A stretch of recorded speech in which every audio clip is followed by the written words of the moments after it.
Wala nang mga manok. Nabenta na ang mga manok. Wala na yung pansabong.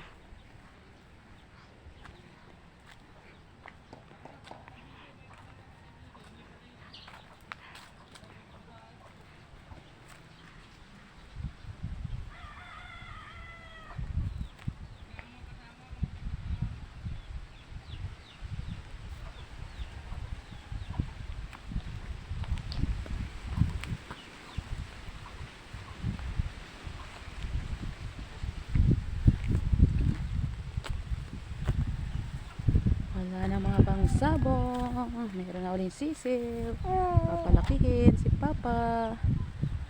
Hi. Buhay na mga sisil ni Papa.